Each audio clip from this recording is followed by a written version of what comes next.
C'est dans un chapiteau de la Cité de l'Union africaine refusant du monde que le président de la République s'est entretenu ce vendredi 17 mai 2024 avec 406 députés nationaux qui constituent la majorité parlementaire à l'Assemblée nationale ainsi qu'une quarantaine des chefs des regroupements politiques de l'Union sacrée de la nation.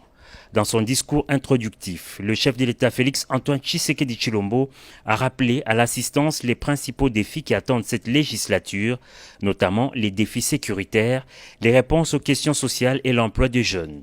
Sur l'exercice parlementaire, le garant de la nation a fustigé les antivaleurs constatées au cours des précédentes législatures. S'en est suivi peu après une séance d'échange direct avec les membres de l'Union sacrée sous la modération de son secrétaire permanent.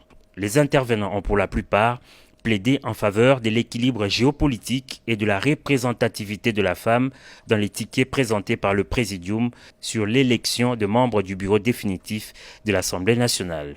Une plaidoirie acceptée par la haute autorité de l'Union sacrée qui a recommandé que cette liste soit revue et corrigée. Je demande deux choses dans ce que j'ai vu qui a été présenté par le Présidium. Je n'ai pas été satisfait d'abord, par rapport à la représentation des femmes, il n'y en avait qu'une, et deux, aussi par la non-représentation de quelqu'un qui pouvait symboliser la grande province orientale.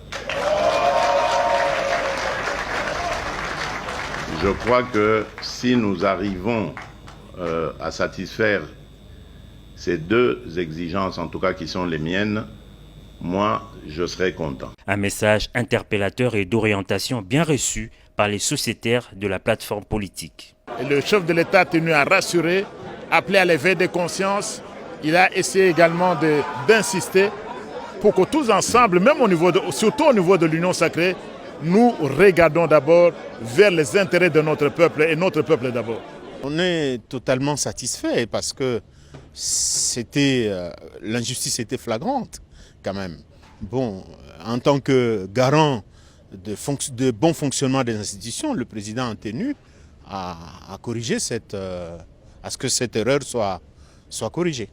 Le président, comme un bon père, a voulu à ce que ses enfants puissent se mettre ensemble et d'accord pour s'assigner des objectifs qui vont permettre à ce que l'intérêt primaire de la population puisse être au devant des intérêts personnels. Les rangs ainsi resserrés capent sur les nombreux défis en présence, comme l'a rappelé le premier citoyen du pays.